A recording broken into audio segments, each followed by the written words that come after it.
Bom dia, boa tarde, boa noite. Aqui é o Cineclube Passa Mal. Uma galera gabaritada no amadorismo, mas com uma participação mais que especial. Karen, você gostaria de se apresentar? Oi, gente! People do Cine Passa Mal, do Cineclube Passa Mal, tudo bem com vocês? Eu sou a Karen Linhares, também conhecida como a louca dos filmes. Provavelmente por aqui em algum lugar na descrição vai estar o meu arroba. Então me sigam, porque minha página, gente, tá sendo muito legal. Inclusive, a gente agora tá trazendo muito mais baseados em fatos reais pra gente se tornar uma página especialista, referência nesse assunto. Então tem muita coisa, tem filme que tu achava que não tinha baseado em fatos reais, mas é baseado em fatos reais. Então me segue, que vai dar bom. Tem sempre dica boa, uma lista interessante, curiosidade. Tem filme que ainda vai sair, eu já vi, aí eu te conto se é bom, se não é bom. Passa lá, me segue, que tá muito bom. E tem stories todos os dias. Então eu tô garantindo seu entretenimento, Brasil. Corre e já me segue. Excelente. Vai ser colocado na descrição também todos os arrobas, os links, certo? Para vocês poderem acompanhar. Karen, que é uma passa bem, que não é uma amadora, é uma grande profissional. Muito obrigada. Informar para todas as pessoas que estão nos acompanhando, certo? Que o filme a ser analisado, ele contém spoilers. Então, se você é uma pessoa que se incomoda com spoilers, é interessante que você veja o filme e depois acompanhe esse vídeo. Se você não se incomoda, você pode ver esse vídeo sem problema, certo? Informar também para quem puder nos acompanhar nas nossas redes sociais, no Instagram, YouTube, certo? Inscreva-se no canal. Ative o sininho, compartilhe, comente, curta, acompanhe também nossos podcasts, o Spotify, o Amazon Music e o Google Podcast. Informar que o filme a ser analisado é Man, ou no caso em português, Man, Faces do Medo, de 2022. Faces do Medo. Da produtora A24, né, cara? Vamos chamar aqui de A24, que somos brasileiros. Amor do meu coração, A24, gente. Nossa, quando fala que o filme da A24, já me sobe o filho na espinha. Eu falo, Jesus, por que, Senhor? E, Karen, qual é a sinopse do filme Man? Então, a sinopse do filme Man traz pra gente a história da Harper, que acabou de passar por uma tragédia. E ela resolve se isolar num campo lá na Inglaterra, um lugar bem isolado, bem interiorzão, na esperança de encontrar essa cura, porque o que ela passa é muito sério, é muito forte. Mas alguém ou algo dessa floresta que ela está isolada parece estar perseguindo ela. O que começa com um pavor torna-se um completo pesadelo, habitado por suas memórias e medos mais sombrios, que ela já pode conviver com eles. Então quem não viu, vá assistir este filme muito interessante, traz muita reflexão, traz muita análise e eu garanto para vocês, visões diferentes de uma mesma história. Davi, meu amigo do Cineclube Passa Mal, me conta, você já viu esse filme? O que você achou dessa nova obra do terror que foi entregue para nós pela A24? Me conta sua visão, sua opinião. Certo, obrigado, cara. No caso, o filme Man, né? O Man, Faces do Medo, 2022. Eu acho que ele é um filme de terror cheio de simbologias, certo? Acho que múltiplas interpretações, elas podem ser feitas sobre o filme e elas não necessariamente estariam erradas, posto que um filme ele pode impactar o espectador de formas diferentes, né, de acordo com a sua própria vivência a respeito de alguns fatos, algumas análises. Inclusive, pelo menos na minha opinião pessoal, é importante também frisar que esse filme, por colocar um dos elementos, um certo grau de violência, né, de manipulação, de um relacionamento tóxico, ele pode ter elementos gatilho para algumas pessoas. Então pede-se cuidado, né, para as pessoas que vão ver a respeito desse filme, certo? Eu vou começar pelo ponto fraco que eu achei desse filme, né? Um ponto fraco, assim, pelo menos para mim, bem curtinho. Eu acho que alguns dos simbolismos eles podem ser perdidos no decorrer do filme, e com isso parte daquilo que o diretor, o barra roteirista, né, e o roteirista, eles podem colocar, pode ser perdido, né? Para mim isso é uma falha, porque alguns elementos do diretor ele gostaria de ver aquela arte, aquelas simbologias e se você perder parte desses elementos, consequentemente você não vai ter a completude da obra, né? Então, passando para algumas considerações a respeito do filme, né? Tratando disso, porque assim, como ele é um filme muito complexo, eu vou tentar me ater mais a algumas curiosidades, algumas considerações a respeito do filme. Eu acho que é principalmente importante o espectador ele ter a sua própria vivência da obra, né? Para poder tentar analisar de uma forma muito mais crua e a partir disso tentar ter essa visão, vamos dizer assim, né? Pelo menos assim, minha concepção a respeito da obra, certo? Porque, por exemplo, sobre o filme, né? Primeiro ponto de vista, se você olhar só a base, a ponta do iceberg de forma crua, a pessoa pode achar que é um filme sobre misandria, posto que os homens eles são mostrados como personas cruéis, dominadoras, né? Todas com o mesmo rosto, à exceção do ex-marido da Harper, né? O James, né? Que são os homens manipuladores, abusadores, enquanto que as mulheres presentes no filme, né? Que, por exemplo, a melhor amiga, que é a Riley, interpretada por Gayle Rankin, e as policiais mulheres, né, interpretadas por Sonoya Mizuno e Sarah Torney, elas são ponto de ajuda em meio a esse turbilhão de toxicidade. Só que a questão é que o filme ele traz mais elementos, então acho que, pelo menos para mim, não pode se colocar essa classificação de uma forma tão rasa, certo? Os homens, ele muitas vezes com as suas atitudes passivo-agressivas, ele mostra elementos que causam pânico e danos às mulheres, né? Que é abuso físico e mental, machismo, certo? Manipulação, man interruption, gaslighting, dentre outros. Mesmo os cavalheirismos mostrados no filme, ele mostra um certo grau de machismo. E eu acredito que não foi para mostrar os homens de uma forma geral, e sim alguns dos outros elementos que causam medo. Como, por exemplo, uma das cenas que aparece, né, que a Harper ela está andando e ela entra num túnel e ela entrou no meio e ela está brincando com um eco. Então ela vê um contorno humano correndo em direção a ela. À primeira vista parece que é um homem que está correndo para ela, mas se você observar bem a roupa, o sobretudo, é ela.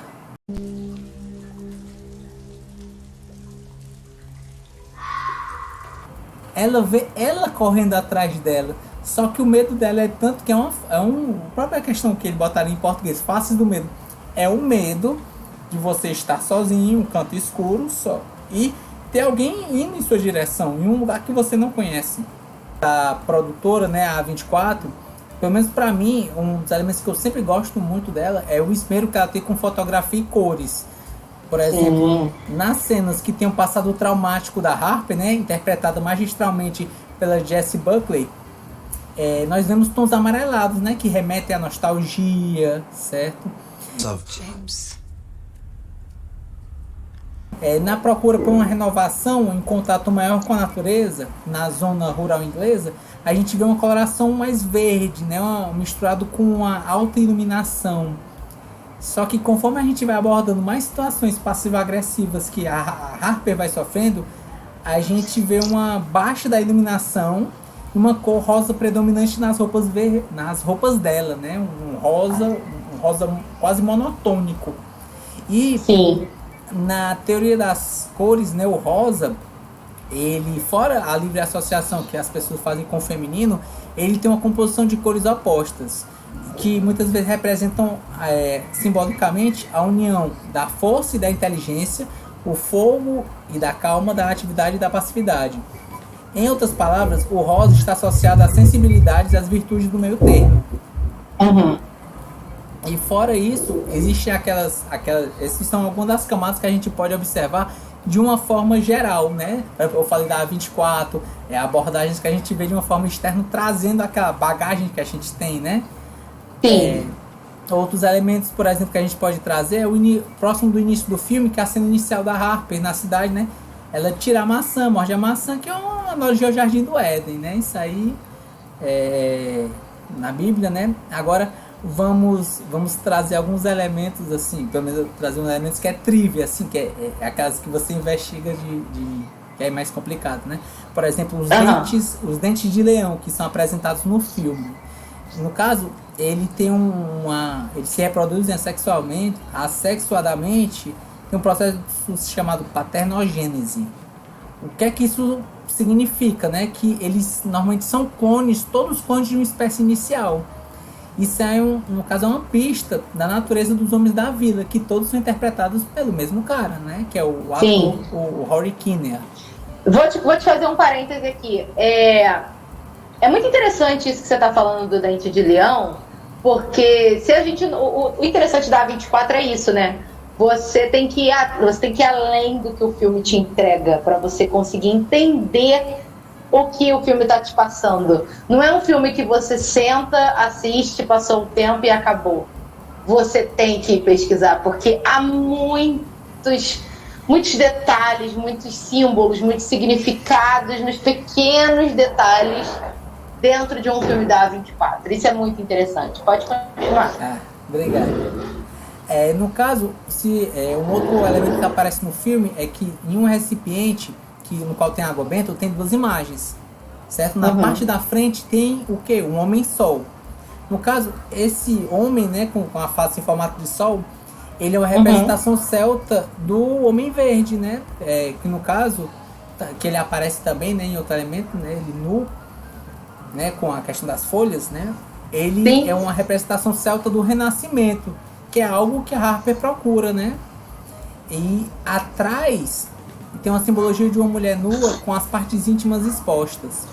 Essa personagem ela é chamada de Sheila na Gig, que significa Júlia dos Seios em irlandês.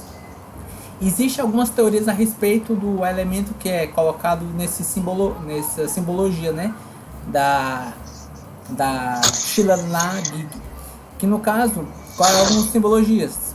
Ela tem, dizem que ela simbologia foi feita, esculturas do século XI, de origens celta, exibindo antes mesmo do cristianismo. Alguns é um símbolo de fertilidade ou parto, ou a representação de uma deusa mãe pagã.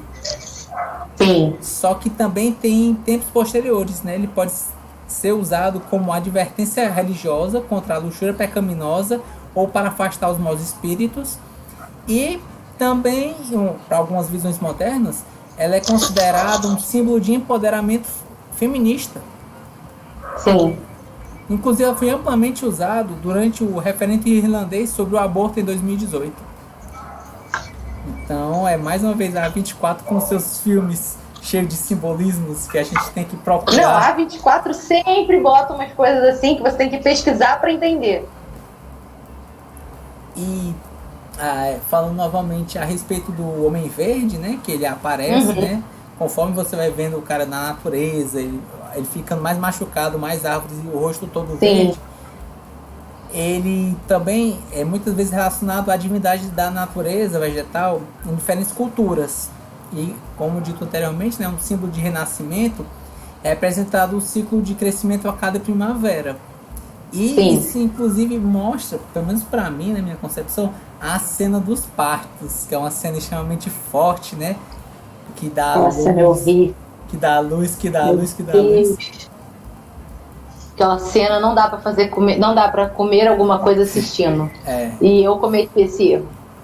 E aí, cara, você simplesmente abandonou a comida assim? Não.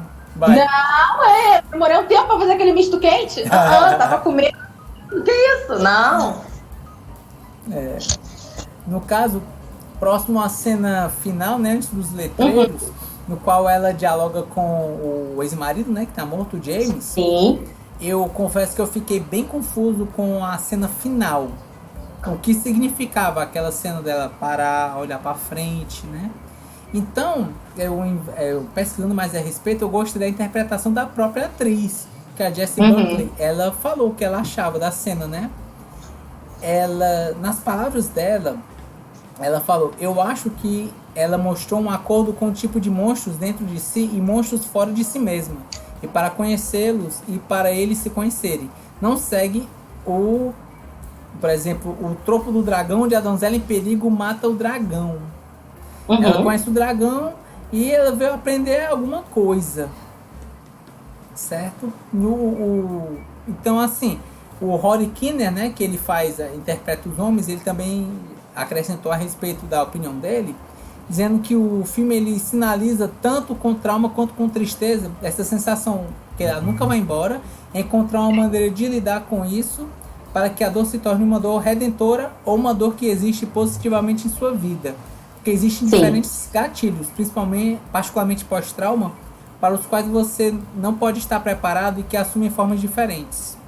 Então, essa questão, né, de você estar no controle de como pode coexistir entre eles. Sim. Então, acho que foi assertivo também essa questão dos atores serem chamados para eles tentarem compreender exatamente o que apresenta nessa... Não chegou lá e interpretou, né? Eles foram além, eles literalmente deram vida àquela, talvez uma filosofia, talvez uma... Enfim, eles deram vida, gente. E, para terminar minhas considerações, né, e passar para os outros tópicos, Karen, finalmente eu vou falar para você, eu acho que eu não posso nem chamar de teoria, eu posso chamar de talvez uma inspiração, talvez um paralelismo artístico, né, que eu particularmente não vi outras pessoas comentarem. Certo? Vamos lá. A primeira música que ela é cantada no filme é a mesma música de encerramento. Sim. No caso, eu prestei atenção nisso, né, e eu fui ver os créditos. A primeira versão ela é cantada pela criadora da música, que é a Leslie Duncan. A versão de encerramento é cantada por Elton John. O nome da música é Love Song. Essa música, ela foi uma das poucas que o Elton John não compôs e estava presente no primeiro álbum e foi um sucesso. Essa música fez um sucesso tanto que, posteriormente, mais de 150 intérpretes, né, cantaram essa música. Entre eles, já regravaram Love Song. David Bowie, né? Só que, infelizmente, apesar de receber vários elogios da crítica, a cantora nunca alcançou sucesso. E, no caso, a Leslie Duncan, ela casou-se 2 vezes. No primeiro casamento, por 8 anos. E no segundo casamento, ela esteve com o marido até a morte dela, em 2010. Ela, quando foi em 1996, mais ou menos, ela mudou-se para a ilha de Mull, na Escócia, que é uma cidade mais de interior.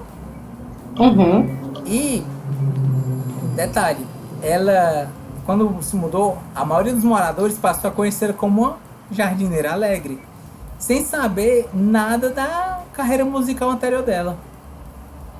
Aí, eu acho que eu penso essa questão da música, que inclusive é presente no filme, né? Posto que perguntaram pra ela essa questão se ela sabia tocar, e ela disse que não, aí depois mostrou a câmera bem tímida, assim, olhando longe e mostrando que a Harper, ela toca muito bem. Eu acho que isso é uma representação, talvez, da Leslie Duncan. É isso que eu ia falar. Então você está querendo dizer que esse filme pode ser inspirado na vida de Leslie Duncan? Eu acredito que sim, porque outro ponto também é que ela não obteve sucesso pessoal por medo de palco. Especula-se que seja por medo de palco. Então era alguns dos elementos como o término de uma relação, a mudança para o interior, o abandono de algo que era antigo, o fato de que você vê que um homem obteve sucesso no qual, infelizmente, a criadora dessa música não obteve sucesso, certo? Essa questão dela ser uma jardineira alegre, um contato com o verde, com a natureza, eu acho que... E o fato de a música estar presente, eu acho que deve ter sido uma inspiração, mas é minha concepção, né? Eu posso estar especulando a respeito disso. Sim. Não, mas faz todo sentido. Pra mim faz muito sentido. Então, terminando minhas considerações e falando sobre os pontos fortes do filme, né? Sim. Eu acho que o filme ele tem elementos estéticos bem elaborados. Ele é misturado com simbolismos complexos que fazem o espectador ou mergulhar fundo na viagem e tentar compreender os simbolismos, ou tentar nadar e passar por esse filme com alguns elementos a se perder. Sim. No conjunto da obra, eu acho importante e necessário esse aprofundamento, né? Acho bom filmes que te fazem refletir, sair da zona de conforto. Eu acho que a Jessie Buckley, ela está magistral como Harper, né? A questão do seu posicionamento, seja a forma corporal ou a fala dela, ela mostra elementos mais verdadeiros, inteligentes, que ela sai do padrão donzela indefesa, pessoa sem 3 dígitos de QI ou mulher submissa. E eu acho que inclusive isso aí é apresentado em outros filmes do qual ela também ela aparece, e que eu nem considero um ponto fraco, né? Eu acho que a Jessie Buckley, ela tem um typecasting de mulher que não está numa relação muito saudável. Porque ela estava presente, por exemplo, no filme Estou Pensando em Acabar com Tudo, que é uma obra profunda também. Ela estava no Espião Inglês, que era uma relação do qual o mais próximo da relação saudável, que no caso desse filme, e A Filha Perdida, no qual ela é a protagonista mais nova. Então, ela tem um biotipo sempre, né, de personagem. Isso, aquela personagem sofrida, mais estoica. Eu vejo essa questão do estoicismo nos trabalhos dela. E eu também acho que a questão do Rory Kinnear, né, que ele interpreta os homens, ele tá excelente, né, como os homens da zona rural inglesa. Eu acho que o diretor Alex Garland, né, ele soube conduzir o terror de forma crescente, transitando de cenários bucólicos para desconforto e muito terror. Então, para mim, por fim, minha nota para esse filme é 8, né? Eu tiro esses 2 pontinhos só pelo fato de que realmente existe alguns simbolismos que se perdem no caminho, mas de uma forma geral eu acho interessante esses filmes que te fazem refletir, te fazem pensar e sair dessa zona, assim, esse padrão, esse arroz com feijão, né, que a gente, é isso. Esse filme, você para, você pensa, analisa. Eu particularmente gosto de filmes dessa maneira, né? Sim, filmes que te forçam a pensar, né? E fazem você debater, deliberar em cima daquela história. O que você entendeu, o que eu entendi, se uma terceira pessoa assistiu, o que foi a visão dessa pessoa. Então eu gosto de filme assim, que cria debate. Quando todo mundo concorda, é muito ruim. Porque todo mundo concorda, é tudo muito maravilhoso, não vê defeito. É muito chato deliberar um filme que todo mundo ama. Então, o bom é isso, um filme que você sabe que uma porcentagem vai amar, uma porcentagem não vai entender, e uma outra porcentagem não vai gostar. E isso é legal. Sim. E minha nota é 8, né? E minhas palavras são Jessie Buckley, que eu acho que ela está interpretando muito bem esse filme, Masculinidade Tóxica e Leslie Duncan, porque eu vejo alguns paralelismos na história de vida dela com o filme. Eu acho isso bem interessante para poder compor e tentar entender um pouco, pelo menos para mim, dar um pouco de vazão para a trama, dar uns porquês da trama, né? Mas, dando 8, todo mundo já viu que você tem muitas coisas boas a dizer do filme, seus pontos importantes. Você indicaria esse filme? Olha, posto que ele é um filme que ele traz alguns elementos até viscerais, né? Eu indicaria esse filme para pessoas que gostariam, suportariam sair de sua zona de conforto para ver um filme cheio de simbolismos. Você quer ver uma coisa diferente, você vê um filme que você vai sair pensando e algumas cenas que você vai olhar e possivelmente você vai ter que ver o filme de novo para tentar entender, eu indicaria bem. Mas para as outras pessoas, assim, pessoas menores de idade, pessoas com gatilhos, né, pessoas que gostam mais do filme padrão, e que não é um problema também gostar de um filme padrão, né, o modelo padrão de filmes, eu não indicaria. Eu tenho uma pergunta muito importante, mas eu vou deixar ela por último. Agora eu vou fazer uma outra pergunta. Entre Midsommar, Hereditário e Man, que são 3 obras da A24, que são obras complexas, com um terror puxadinho pro lado do gore, qual desses você assistiria mais de uma vez? Olha, dos 3 filmes, eu acho que eu assistiria, inclusive já assisti de novo, o Midsommar. Jesus. Porque,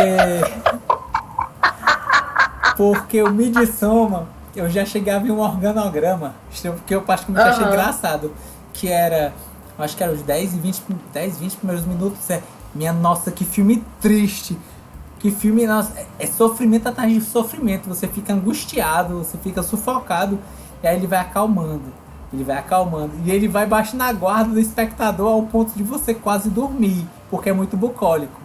Aí de repente tem uma situação que você tá quase dormindo assim, você, opa, tem alguma coisa. E aí depois disso, só vai piorando. É tipo, nossa, que horror, tô sufocado. Não, tá calmo, vou dormir. O que foi que eu acabei de ver? Minha nossa, esse terror não para. Aí vai uma crescente na desgraça. Então eu vou aproveitar que você já disse que assistiria de novo Midsommar. Certo. E vou perguntar pra você. Você escolhe qual das duas tem a cara de mais tristeza, de chororô, ever.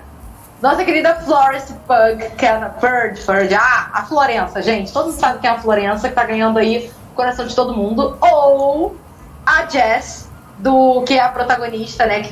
Que é a atriz que faz a Harper, do Man. Qual das duas tem a cara de mais chororô, de drama, assim, de sofrência? Olha, eu tenho que dizer que eu fiquei bem abalado com a interpretação da Jessie Buckley, viu? Que eu olhei assim, ó, nossa, a cara de sofrimento dela é muito boa.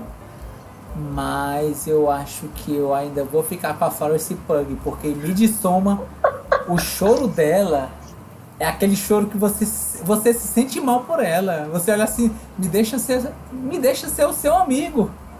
Sim, Florença, ela tem uma cara de tristeza que dá vontade de você falar, cara, vou te dar um abraço. Deixa eu te comprar um misto quente, alguma coisa. É tipo isso. Pô, se eu te comprar um picolé, tu fica feliz? Vou te conseguir um sorriso? Porque ela, o choro dela é aquele choro de falta de ar. Ela chora, fica sem ar, e aí ela tenta chorar mais, mas ela não consegue porque ela não tem ar. Ela não tem ar. Ela sofre de verdade. É um sofrimento puxado ali no Midsommar. E assim, é pesado, assim. É por isso que eu, assim, falando, né, a questão da pergunta dos 3 filmes, né? Eu acho que Hereditário, ele tem algumas partes de roteiro muito boas, certo? Mas o Midsommar, ele me pega por causa dessa alteração. Porque o Hereditário, eu sinto que ele vai na crescente. O Midsommar, ele te engana e de repente ele vai com tudo. Ele espera você baixar a guarda. O Midsommar foi uma grande ilusão na minha vida. Eu fui por causa da cena da pessoa caindo lá do penhasco. Falei, eu tenho que ver esse filme. E aí eu fui ver e aí eu falei, nunca mais vou ver esse filme na minha vida. Sabia que o cara que caiu, trazendo uma trivia, o outro filme mais trazendo essa trivia, o homem que caiu, ele durante muitos anos foi considerado o garoto mais bonito do mundo. É mesmo? Ele fez um filme, se eu não me engano, eu acho que ele é um norueguês, um islandês, eu acho que é um norueguês. Ele, inclusive, foi inspiração para a animação japonesa Rosa de Versalhes. Só que ele teve vários problemas depois e se afastou da indústria, se afastou da própria família, se voltou recentemente entre aspas, para fazer o Midsommar. Tanto que muita gente não reconheceu, porque ele está muito diferente das suas imagens. Gente, isso é uma informação legal. Mas eu não sabia disso não. Achei bem legal. Sim. Depois, quem tiver interessado, só fazer uma pesquisa no Google, eu acho que é o garoto mais bonito do mundo. Diz que no Japão tinha filas de pessoas para olhar ele, ficaram loucas, assim, vendo. Que isso, era gente? só um garoto que não tinha nem TV, ele não queria nem participar, foi a avó dele que levou ele para audição. Que doido isso! Que loucura! E Karen, para você, qual é a sua análise a respeito de Man, Faces do Medo? Gente, vamos lá. Pra mim, Man É um filme extremamente, estritamente religioso.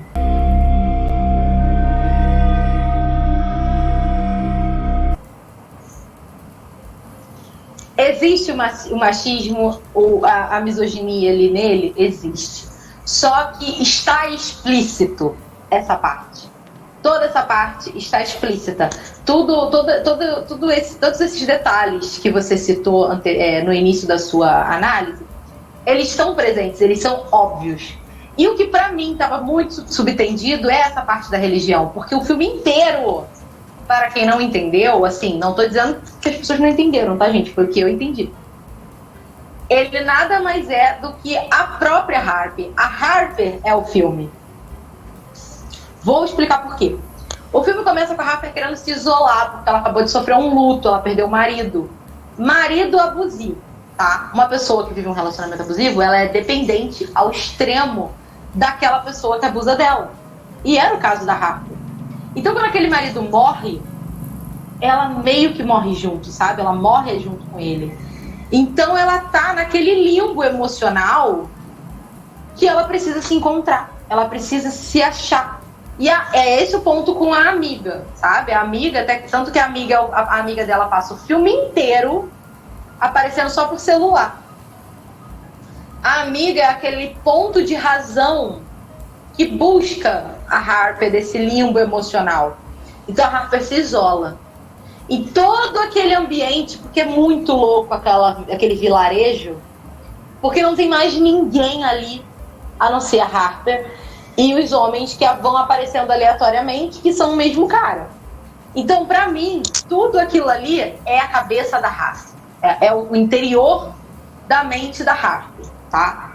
Então, quando ela chega naquele castelo, é onde ela consegue se isolar, literalmente. E o primeiro ponto religioso pra mim ali foi a maçã.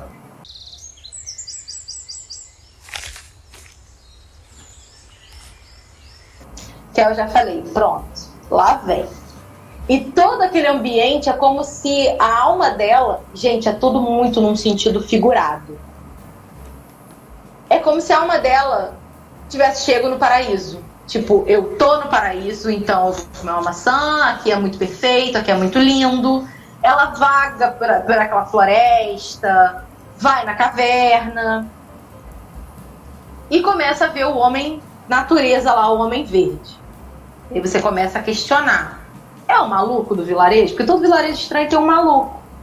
Já diz a vila do M. Night Shyamalan. Todo lugar tem um maluco do vilarejo. Quando você começa a... Ainda bem que eu fiz uma pausa, tá? Eu dei uma pausa pra respirar. E aí passou o motoqueiro, mas tudo bem. Então você começa a notar que o maluco do vilarejo tem a mesma cara do homem que alugou a casa pra ela. Aí tu já começa a achar que é um parente. No meio do filme, que a Harper... Porque assim, vamos ser bem sinceros. Ele é um filme bem cansativo. Porque durante ali uns 40 minutos não acontece absolutamente nada. Sejamos sinceros, porque é bem isso. Mas tem muitos símbolos, muitos significados. Sim, mas é tipo assim, uma cena dela na floresta. Aquilo tem um significado. A cena dela voltando pra casa, sozinha, toda suja... na chuva, isso é um outro significado.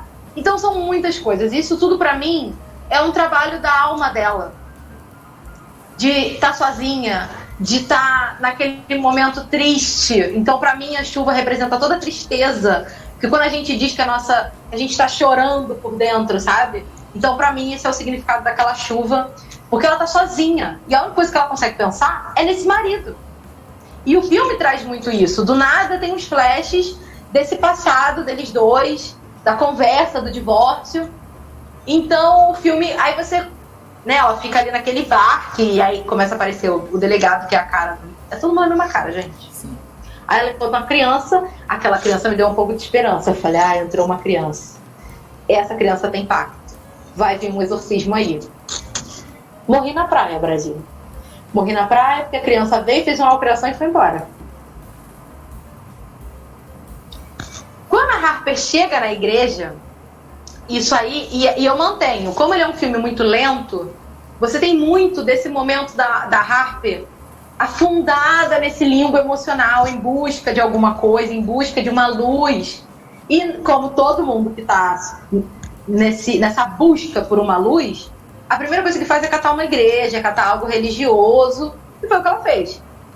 Só que ela não esperava que essa igreja fosse ter tanto significado para ela. Aquela igreja, para mim, nada mais representou do que, deixa eu pensar bem aqui, como é que eu vou transpassar isso, sem ser redundante, né? É como se a alma dela encontrasse algum tipo de santa sagrada, como se fosse vou ousar dizer, uma Virgem Maria, sabe? Que dali sai um homem de Deus, como saiu Jesus. Eu posso estar pirando? Eu posso estar pirando. Mas essa foi a minha visão. Justamente porque aonde está a água benta, atrás da água benta, é a imagem com as partes íntimas expostas. E essa parte íntima exposta é da onde vem a vida. Entende? E tá bem ali naquela água benta, aquela água benta que é usada... Para que é usada a água benta? É usada no batizado de criança, para trazer uma proteção, sabe? Então eu vejo aquela parte ali da igreja muito como isso. Ela tentando encontrar uma solução, talvez até pensando que se tivesse tido um filho com esse marido, algo materno dentro dela.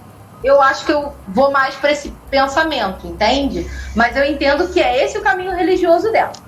Quando ela volta para casa, e aí eu já vou lá pro fim, ela já começa a ver o Homem Verde muito, e começa a surtar, a pirar, e todas as cenas do grande final, pra mim, aquilo tudo aconteceu, todo o filme acontece na cabeça da Harper. Por isso que eu tô falando que o filme é a Harper. Porque a gente tem aquela cena de um saindo de dentro do outro, um saindo de dentro do outro. Algumas pessoas enxergaram esse parto, esse excesso de parto, como um renascimento. Faz sentido, mas eu vi de uma maneira que não era um renascimento. Era a Harper lidando com todos os seus sentimentos do luto. As pessoas que pariam não sobreviviam. Então ela estava sobrevivendo ao julgamento religioso quando o padre pariu outro. Tipo, o Homem Verde, ele é a natureza. Então ela teve que lutar contra a natureza dela. Ela teve que aceitar, não lutar contra, desculpa, mas aceitar a natureza dela de mulher livre. Você é uma mulher livre. Você não está mais presa num relacionamento abusivo. E de dentro daquele Homem Verde veio outro. Então ela já se desprendeu de que ela não é mais uma mulher presa num relacionamento abusivo. É da natureza dela ser livre, ser uma mulher livre. Como era a representação do Homem Verde. Ele era um homem livre. Ele era um homem cheio de folha, peladão, vivendo de boas na floresta. Isso é liberdade. Então ela aceitou isso. Então ele já descartou. Ele se abriu para parir um novo problema para ela lidar. E ela foi lidando com todos aqueles problemas que ela tinha prendido, bloqueado. Ela se libertou. E a libertação foram esses partos. Porque um ia saindo de dentro do outro, e conforme ela ia parindo, conforme ela ia expondo, conforme ela ia libertando, botando para fora, falando num vocabulário bem esdrúxulo e vulgar, conforme ia botando para fora, o que estava botando para fora se abria, se explodia, se acabava. Então o problema dela se acabou. Tanto que o último a nascer é o marido dela, que foi quem prendeu ela nisso tudo. Então a hora que ela se libertar daquilo, ela pode ter, você está liberta de todos esses seus bloqueios. Seu problema ainda sou eu. Enquanto você não se libertar de mim, você não vai ser 100% livre. E aí, né, vem o final do filme, e aí você fala assim pra mim, não entendi o final. Mas é justamente isso. O que pode trazer tanto... O que poderia... Tipo assim, porque ela ama muito o marido, né? O que poderia ser um novo amor para Harper? Como ela não tem um filho, o filho da amiga.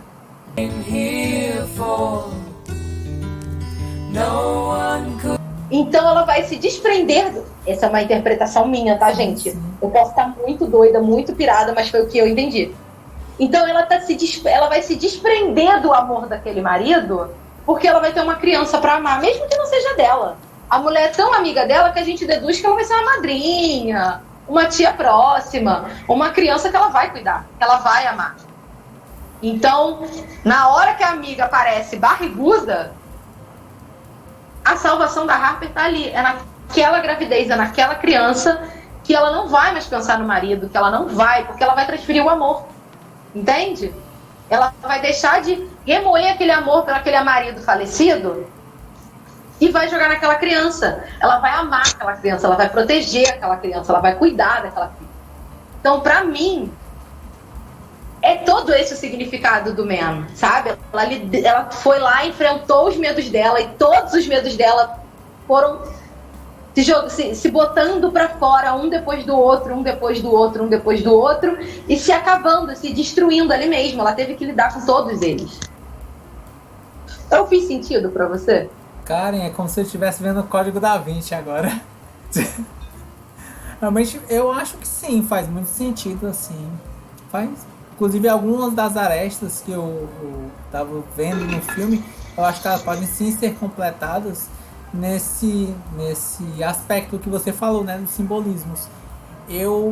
Claro, como é um filme muito a respeito dos simbolismos, eu acho que não se pode rematar, né, não se pode bater o martelo no final, mas eu acredito que a sua interpretação é muito válida, eu acho muito boa, e eu compro ela e muitos desses elementos, né, que realmente elas corroboram, elas fazem sentido, fazem muito sentido. Faz muito sentido, assim, eu ouvi muitas amigas, e eu digo amigas, porque é um grupo que recebeu a cabine do filme antecipadamente, e muitas delas vieram falar comigo, o que você achou, o que você achou, e eu falei, então, eu achei que tem um lado religioso, aquilo ali, o filme todo é a vida da Harper e tal. Elas, não, você não entendeu o filme.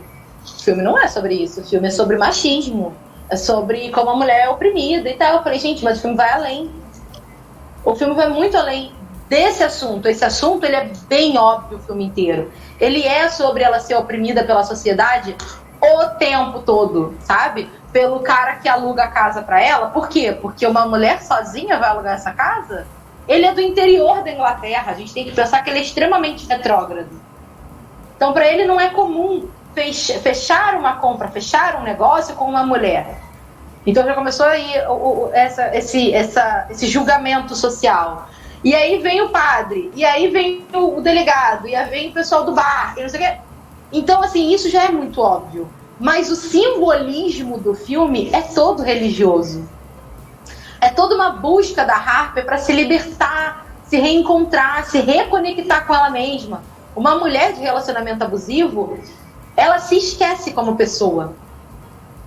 Ela não sabe quem ela é, ela não se ama, ela não se valoriza, porque o parceiro não a valoriza.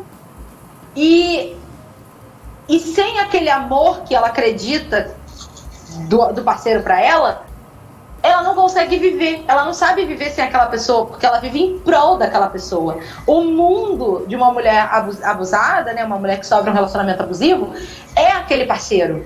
Então, quando ela perde o James, ela perdeu o mundo. Tanto que ela fica devastada. E ela tem que lidar com tudo aquilo, com esse julgamento social por ela estar sozinha ali naquele castelo, sabe? Essa coisa de uma mulher sozinha na floresta pode ser perseguida, é como você falou, ela dá de cara com ela mesma na caverna. Mas por quê? Porque, como eu disse, o filme todo é ela, aquele vilarejo todo é a mente dela. Então, quando ela chega ali na caverna e ela se encara, ela tem medo. Ela tem medo de se encarar, então ela sai correndo. Então, ela tá correndo dela mesma, sabe? É toda uma filosofia muito doida esse filme. Então, e todos esses homens são julgamentos sociais da cabeça dela. Entendeu? Inclusive a criancinha mal educada. Ela se sente julgada por tudo e por todos. Então, por isso que eu falo, todo filme é a Harper. É a cabeça da Harper. É o que ela tá passando com toda a coisa do luto. A criancinha é a raiva. Sabe? Tem aqueles estágios do luto, a criancinha é o da raiva.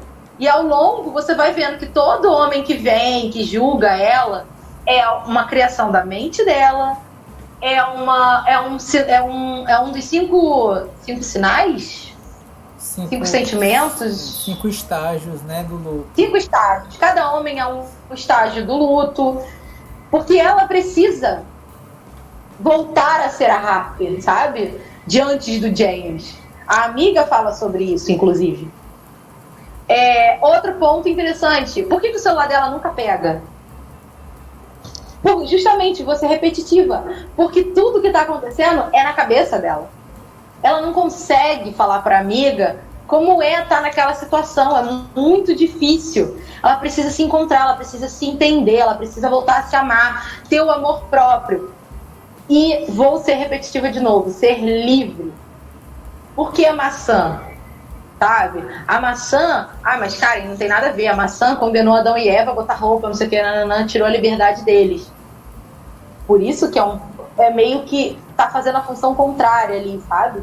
É porque logo que ela chega, ela pega a maçã. Você entende? E aí, o filme acaba exatamente onde ele começa. Lá no jardim, perto da macieira. Com o homem árvore lá, o homem verde chegando, e parindo um outro, que vai parindo um outro, que vai parindo um outro. Quando você vê, ela tá ali sentada de frente para aquilo, horrorizada, porque é essa a reação dela. A atriz é excelente, ela atuou muito bem, mas essa cena dos partos, ela não faz nada, a não ser ficar parada vendo um sair por dentro do outro, e ela olhando aquilo. Por quê? Porque ela tá tendo aquela crise emocional e tá tendo que lidar com aqueles sentimentos, e é o alto... Posso dizer que ela tá tendo um grande colapso nervoso. E a prova disso é o final. Que ela tá sentada na escada, toda machucada. Você não sabe se aquilo é de verdade, se aquilo é de mentira, se tudo aquilo realmente aconteceu. E aí você começa a encaixar as peças. Não, peraí. Ela bateu esse carro no portão. A mulher tava enlouquecida, ela tava tendo um colapso nervoso. E ela tá toda machucada. Meu Deus, o que aconteceu aqui? E a amiga chega. Por isso que eu te falei que a imagem atrás da fonte com a água benta faz todo sentido, porque aquilo ali é uma imagem de vida nova. Como você mesmo viu o significado de... Desculpa, me fugiu a palavra. Certo. Procriação. É procriação? Renascimento. A imagem, isso, renascimento e procriação. Porque a Harper precisa renascer. Então aquela imagem é muito importante o filme inteiro. Inclusive, como eu falei, dali é que vem a vida. Então, ter essa imagem, a necessidade da Harper renascer, um parto atrás do outro. Como eu te falei, todos eles vão parindo e vão explodindo. Sim. Até chegar no marido. E aí vem a amiga grávida. Então, assim, é muito simbólico que a Harper precisa renascer. E aonde que ela renasce? Naquela criança. Porque a hora que aquela criança nascer, ela vai dedicar amor, ela vai dedicar afeto, ela vai ser a tia preferida daquela criança. Sim, e a amiga, porque assim, pelo menos pra mim, a amiga dela era um anjo na vida dela, né? Eu também acho. Questões que eram ali mostradas, a amiga dela tava sempre solícita, e no final que a gente descobre que ela fez tudo isso e ainda estava grávida, né? Ainda estava grávida. Pegou pra você ver o poder dessa mulher. Então, assim, é um filme muito simbólico. E pra mim, esse é o significado desse filme, entendeu? Eu entendo que tem todo um lado do machismo, eu entendo que tem todo o lado da misoginia, eu entendo toda essa parte que todo mundo tem falado como principal, mas isso aí tá muito óbvio, o filme vai muito mais além. Como eu delirei aqui pra vocês, porque, gente, pode discordar de mim, não tem problema nenhum, pode dizer, cara, você é louca, vai ver isso de novo, não tem problema, mas é a minha interpretação do filme. E pra mim eu acho extremamente válido, cara. Eu acho que, também na minha concepção, acho que muito do que você interpretou realmente dá pra corroborar, certo? Eu tenho algumas interpretações um pouco diferentes, mas as suas eu acho também muito válidas. E é isso que é maravilhoso, porque a gente viu o mesmo filme e você tem toda uma visão e eu tenho outra completamente diferente. Entende? Sim, sim. Isso é muito legal e eu gosto muito disso. Eu gosto de pessoas que vão divergir de mim, Não vai ficar naquele do não, realmente. É um filme maravilhoso. Tá, mas por que ele é maravilhoso? Não, inclusive, gente, quero acrescentar. Ele é maravilhoso porque a fotografia dele é divina. É um negócio surreal de bonito. O ambiente, as externas, a fotografia, as cores. Ele vem trabalhado numa paleta de cores tão bonita, tão natural, uma coisa tão cores assim que você realmente encontra na natureza. É muito bonito. Ele não é um filme sintético, um filme plastificado, um filme de CGI. Ele tem CGI, gente. Tem. Porque o menino é um CGI, os parques e tudo mais. Mas as cenas de natureza são tão bonitas e tão puras, e tão simples. E assim, tem uma cena dela, que é a cena que ela tá na floresta. Nossa, eu devaneei, que eu achei tão bonito. Então o filme é muito bom. Eu vi que você falou 3 palavras que estão presentes na sua análise. Eu vou falar as minhas. Certo. Que eu fui repetitiva com elas, que é renascimento, mente, não de mentir, de mente. E deixa eu ver mais uma. Sentimento. Eu fico com essa, sentimento. Eu acho que tudo que a Harper tem ali, tudo que aconteceu é muito do sentimento que ela tem, do que ela estava sentindo naquele dia. E mesmo sendo os sentimentos do luto ou o colapso nervoso, é tudo sentimento. Então, eu fico com essas 3 palavras. São palavras muito boas, acho que condiz muito também, né, com todo o andamento e o sentimento do filme, né, que é um filme também com muito sentimento, né? Sim. Ah, outra coisa que você falou que eu também vou falar, que é a minha nota. Não vou ser tão generosa quanto você de dar 8, mas vou dar 7. Vou ser legal, vou dar 7, porque assim, as interpretações são muito boas, a fotografia é muito perfeita. É um filme muito bem feito, muito bem produzido, porém, ele não é um filme para todo mundo. Ele não é um filme que você decide assistir no cinema, pega e vai. Ele não é desses. Ele é um filme muito complexo. Ele é um filme de muitos significados e simbologias e cansa. Então ele não é para um público normal de cinema. Ele é um público ele é para um público mais cult, talvez. Então eu dou 7. Porque bem feitinho, eu gostei da interpretação. Então, Karen, talvez você tenha respondido agora, mas só para reforçar. Sim. Você indicaria esse filme? Então, não. Vou explicar por quê. Você acabou de dizer, mas vou te falar, nem tem nada a ver com a minha resposta. Até tem, mas vamos lá. Ele não é um filme, porque olha só, se você pega um domingo à tarde, vamos lá, feriado. Vamos ver um filme? Vamos. O que você quer ver? Ah, bota uma comédia. Ah, bota um filme qualquer. Você não vai botar menos. Porque se você bota menos, 20 minutos depois você tá dormindo.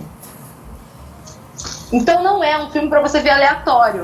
É um filme para um público muito assim, não vou dizer nem seleto, mas é um público muito cult, é um público muito cabeçudo. É um público que vai querer, tipo, tem símbolos ali. É um público que curte mais um Us, do Jordan Peele. Que entende aquelas simbologias todas, gosta de pensar depois de um filme. Então eu não indicaria ele para qualquer pessoa. Eu indicaria ele para uma galera que curte esse tipo de filme. Ele é muito seleto para os seus espectadores, sabe? Então eu fico com a opção de indico mais ou menos. Tem essa opção? Tem, é válido. A indicação é válida. Ou não indicação válida também. Fica a seu cargo. Karen, trazendo as outras perguntas, certo? Da Sim. produtora A24, temos Midsommar, Hereditário e Man. Qual desses filmes você assistiria novamente? Man. Por quê? Gente, eu passei muito perrengue com o Hereditário. Eu passei muito mal com aquele filme. O filme ruim, misericórdia. Eu fui assistir por causa da Toni Collette. E eu falei, nossa, um filme com a Toni Collette, meu Deus, maravilhosa. Sexto Sentido, que isso? Quando eu comecei a ver o filme, eu falei, meu Deus, quando o filme acabou, com a véia, na casinha e os bodes e tudo, eu falei, ai, Jesus, o que eu tô fazendo aqui? Então, Hereditário eu não quero nunca mais ver na minha vida. Midsommar, também assisti uma vez só. E gente, aquele filme é muito sofrido, não dá. Ele é como você falou, ele traz um terror, daqui a pouco ele te bota pra dormir, daqui a pouco ele faz você ficar ligado de novo. E aí você acha que você... Aí você fica ligado, você fica... Pelo menos eu fiquei, tá, gente? Eu fiquei assim, tô perdendo alguma coisa. Esse filme já tá acabando? Não, né? Passou alguma coisa que eu deixei passar. E aí ele volta pra aquele marasmo, aquela coisa chata, e não acontece nada. Aí quando acontece alguma coisa, você fala, mas peraí, não aconteceu nada? Tá tudo bem óbvio? Tá.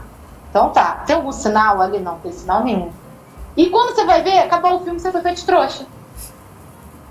Você tá com ódio, você tá com raiva por todo mundo do Woodstock ali, do vilarejo bizarro. Você tá chateado porque você perdeu o tempo da sua vida vendo aquilo e aquilo acabou daquele jeito.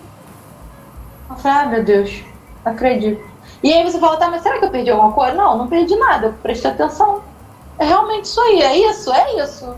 Então ele é tão óbvio e tão simples, porque ele é tão chato, que ele quer ficar enchendo linguiça e não dá.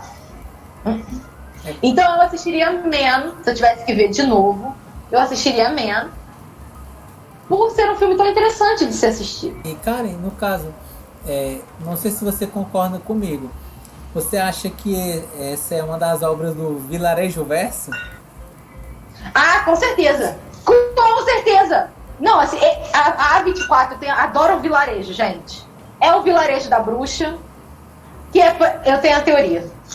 É o vilarejo da bruxa, que é perto do vilarejo do farol. É perto. Aí, nesse vilarejo da bruxa, ele se estende pro Midsommar, que passam-se anos. A macumba que a bruxa fez está lá, e o Midsommar aproveitou. Só que aí o Midsommar tem um vilarejo perto, é o mesmo vilarejo, só que um pouco mais perto, é o vilarejo da véia do Hereditário. E aí, um pouco distante deles, começou um pouco de civilização, que é o castelo da Harper, entende? E aí você tem ali o boteco, que ela vai lá para beber uma cerveja, quer dizer, ela tenta. Que isso também não acontece. Mais uma prova de que é tudo da cabeça dela. Então, assim, então é tudo um grande vilarejo A24, que agora tem uma mansão do Buddy Buddy Buddy. Cara, eu acho que você conseguiu quebrar o código do A24, viu? Do Vilarejo Verso. Gente, tudo da A24 acontece no vilarejo, vocês não estão entendendo. Teve outro filme lançado da A24 esse ano, que agora... O X. Gente, o X acontece aonde? Num sítio. Um sítio abandonado, ninguém sabe, ninguém viu. É tudo ali, tá? É tudo perto, é tudo vizinho. Do mesmo lugar que tem o castelo, tem o vilarejo do Midsommar e tem a fazenda da véia tarada do X, gente. É tudo A24. E agora tem a mansão milionária do Buddy Buddy Buddy. Acho que tem um typecast no filme da A24. Acho que descobrimos agora um padrão. Não, o A24 começa o roteiro assim, fade in. Vilarejo. Numa noite, estrelas no céu. Aí o Midsommar é mais diferente, é porque no sol se vai se passando. Aí o Midsommar fade in. Vilarejo. Num dia ensolarado, alguns jovens pegam uma van. Ai, gente, é muito triste. Ser roteirista do A24 é muito triste. É sério, quando eu recebo um release ou alguma cabine que vem escrito A24, eu já faço, Jesus. Eu particularmente gosto. Eu gosto dessa Não, tá entendendo? Tem umas amigas, parece que a A24 fez 10 anos, há poucos meses atrás. E uma amiga começou a falar assim: seu filme preferido da A24? Eu falei pra ela, nenhum. Ela, sério, eu falei, tá, Bruxa e o Farol, pode ser? Ela, pode. Eu falei, é só esse que salva. Eu gostei de Tudo em Todo Lugar ao mesmo tempo. Menino, não fala desse filme que eu tenho problemas. Eu dormi. Aí você vai falar, louca, tentou ver de novo? Tentei, meu marido dormiu. Então a gente largou pra lá. Tudo bem. Eu nem falo, até porque dentro desse vilarejo tem uma lavanderia, que é da moça, as pessoas lavam roupa, que é da moça do Tudo em Todo Lugar ao mesmo tempo, constantemente. Gente, eu dormi 2 vezes, juro. Juro, não deu, não rolou. Adoro a moça do Tigre e o Dragão, mas não deu. Quando fala A24, eu já falo, Jesus, socorro. Meu marido, vamos ver o Buddy Buddy Buddy? É um filme de terror, não sei o que, não. Tadinho. Ele ainda tá sabendo, aprendendo o que é estúdio, né? Produtor e tal. Quando a gente deu o play que apareceu A24, eu falei, não. Eu não sabia, eu falei, pois é, agora já tá aí. Eu peguei porque era um filme de terror, eu falei, já foi, esquece, deixa, vamos lá. Tranquilo, acontece. Karen, no caso, trazendo uma pergunta pra você, uma escolha na verdade. De um lado nós temos Florence Pugh em Midsommar, e do outro lado a Jessie Buckley de Man. Qual das duas você acha que interpreta melhor aquele sentimento de tristeza assim, absoluta? Vou ficar com Florence, porque Florença tá ganhando o mundo, tá ganhando o coração de todo mundo. Nada contra a Jess, ela é muito maravilhosa, atua muito bem, só que eu acho que ela ainda tá muito Europa. Ela ainda tá em muita produção europeia, muita coisa mais assim pra aquelas bandas de lá. E Florence tá ganhando o mundo.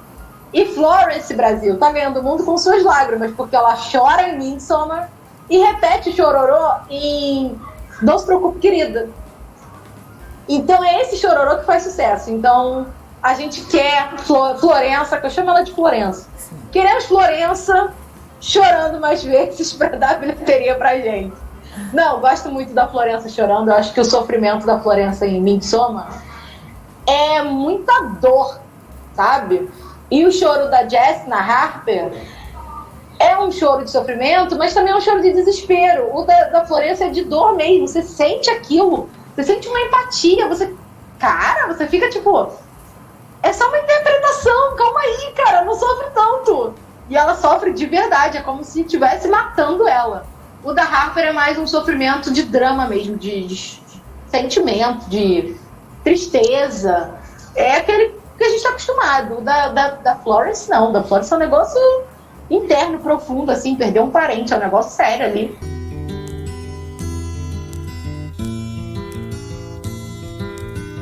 Estamos encerrando, né, nossa análise a respeito de Man.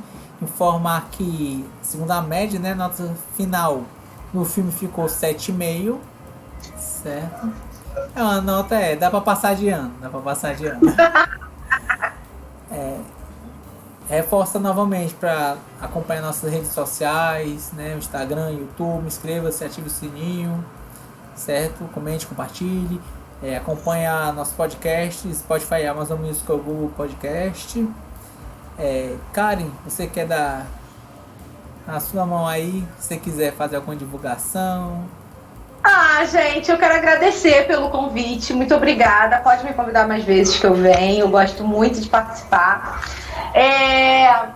Me sigam, eu só tenho Instagram. Me sigam no Instagram, Louca dos Filmes. LOKH, que é louca com KH de Karen. Então me sigam, tô sempre por lá, tô nos stories, tô fazendo os vídeos da sexta-feira, dando uma dica sempre que vai chegar no cinema. Toda semana tem post baseado em fatos reais, que é o nosso foco. E é isso, gente. Eu só quero agradecer mesmo. E quem puder e quem quiser assistir Man, assiste e depois conta pra gente aqui nos comentários o que achou. Sim. Karen, novamente, muito obrigado, certo, por você ter aceitado a participação. E, Karen, a gente tem uma tradição aqui no canal de trazer uma palavra para o pessoal escrever. Sim, certo? Meu Deus. Então, trazendo a frase clássica do canal, para quem teve a pachorra de assistir o vídeo até o final, o que é que você acha que a pessoa tem que escrever, Karen? Aqui embaixo. Qualquer frase? Qualquer frase. Pode ser uma palavra, pode ser uma frase. Tá bom, eu vou usar uma frase que eu tenho usado na minha página. Certo. Tá? Tudo que vai, volta. Menos a caneta que tu emprestou pro colega. Excelente. Aí quem puder escrever aí, acompanhar, né? Você pode escrever isso, é uma frase muito boa. Eu acho que, inclusive, Lógico! condiz com o filme. Por quê? Porque trata Gente, de na minha renascimentos. Todos os dias tem um bom dia, com musiquinha, interação, e tem uma frase, e é sempre assim: triste é aquele que não é feliz. Tudo que vai e volta, menos a caneta que você emprestou. São frases assim para começar amanhã, né, Brasil? Porque ninguém é obrigado a começar com mau humor. Sim. Então, muito obrigado novamente, cara. Muito obrigado a você que está nos acompanhando e valeu!